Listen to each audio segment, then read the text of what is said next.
पनिया के जहाज से पलटनिया बनी है पिया। पनिया के जहाज से पलटनिया बनी है पिया।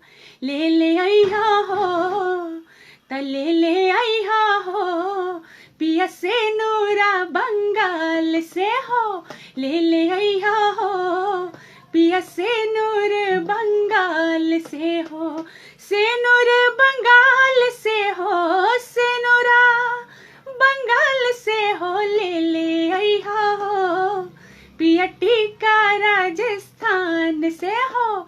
ले आइहा हो पिया टीका राजस्थान से। पनिया के जहाज से पलटनिया बनी है पिया। पनिया के जहाज से पलटनिया बनी है पिया। ले आइहा हो त ले आइहा हो पिया झुमका पंजाब से हो। ले आइहा हो पिया झुमका पंजाब से। झुमका पंजाब से हो झुमका